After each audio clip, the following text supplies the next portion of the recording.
The U.S. Vice President and Democratic presidential candidate Kamala Harris has added her voice to international condemnation of the loss of civilian life in Saturday's deadly Israeli air strike on a school compound in Gaza.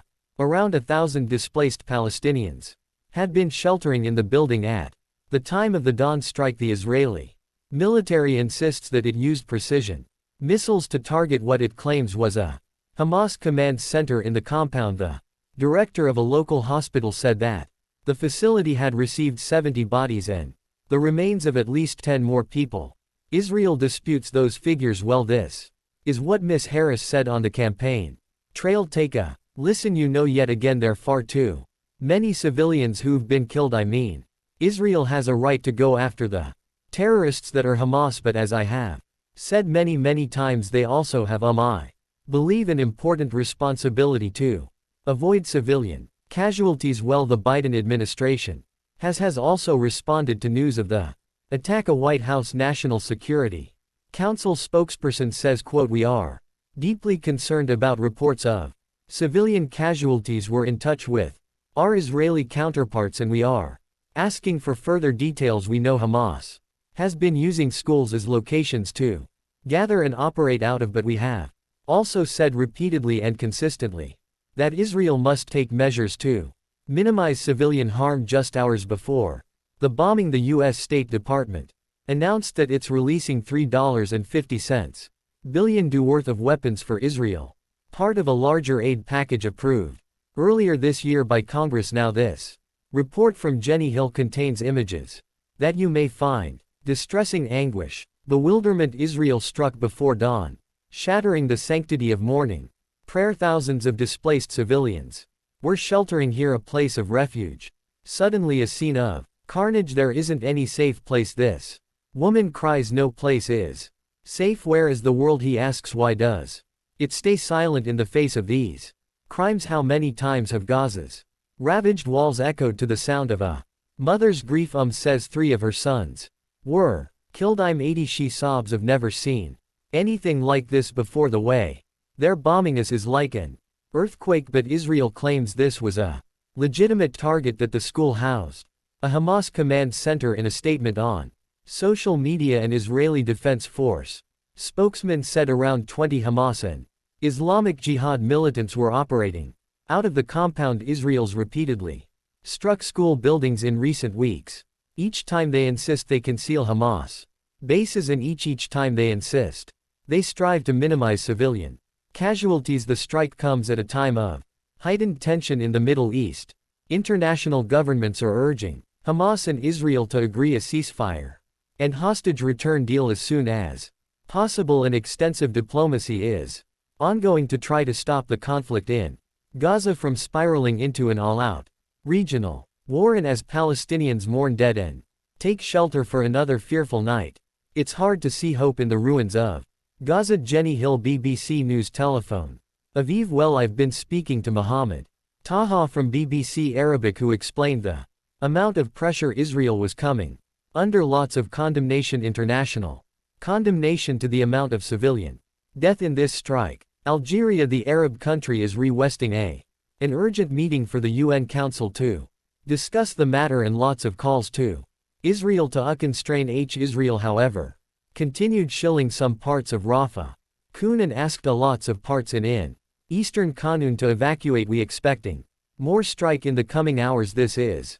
what's happening normally when they ask people to evacuate. Hamas denied completely that there were fighters of them in the compound or in the prayer area. Israel issued a statement named 20 people or so who are Israel, saying they belong to Hamas and they were in the compound. Hamas said these fighters were killed previously in previous occasion, and there are clear instructions for their fighters not to mix with the civilians, and even if there were fighters in this area, they wouldn't be praying with the people in the school. You mentioned that international condemnation from the likes of Algeria, also the White House, and Vice President Kam Harris saying too many civilians are being killed in this conflict. The possibility of a Security Council meeting, is that likely to exert any pressure? Of course, because now there is a mounting pressure on Israel to return back to the negotiating table on Thursday as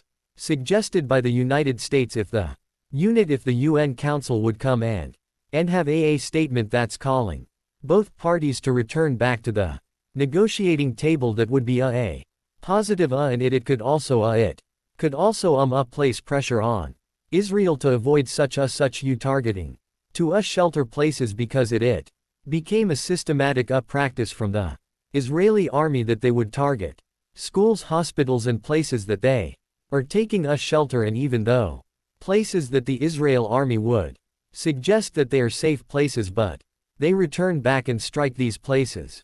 And also reports today amid concerns of a broad regional war and exchange of fire between Hezbollah and Israel. What more can you tell us? Yeah, this is another front that is open now. In this war we saw that Hezbollah struck new places, Had alone and Safad in northern Israel and wide areas in Al-Jal in northern Israel. Also Israel rep by shelling some parts in southern Lebanon like Al and Masal. There are fears as always that Hassa would retaliate for the killing of Fadshuk, their leader, and also the expected reply from Iran for the killing of Isma H. Well, let's go straight to our correspondent Jenny Hill, who is in telephone.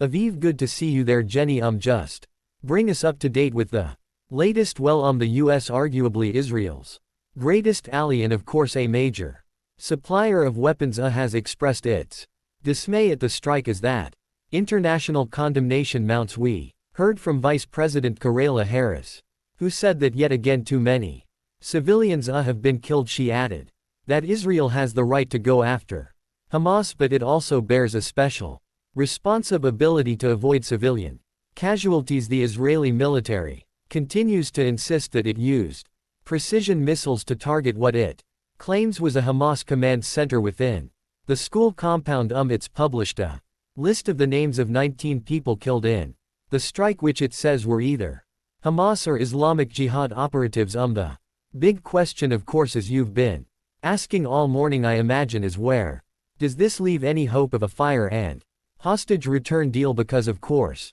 the strike came at a time of very heightened tension in the Middle East, with the international community urging both Hamas and Israel to get to the negotiating table and agree upon a ceasefire and hostage return deal. Kamala Harris herself reiterated those demands. But listen to what Hamas had to say in reaction to the strike. They described it as a horrific crime and said that Israel in effect had escalated the conflict. So this morning in Gaza, as people continue to mourn their dead, absorb the shock, and of course pray for those injured, the prospect of peace seems very remote indeed. And Jenny, how are those comments from the likes of Harris, the White House?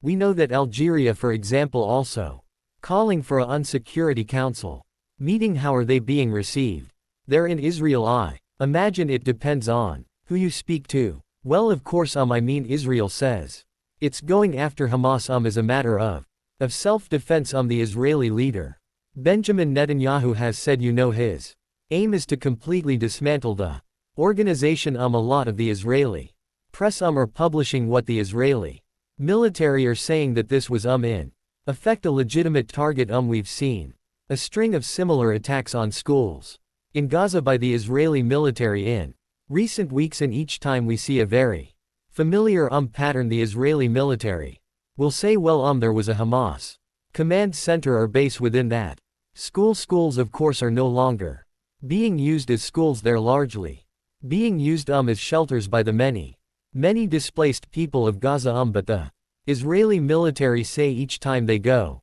out of their way to avoid civilian casualties with, for example, the use of precision missiles and the use of intelligence that they've gathered. So we are once again in a familiar routine.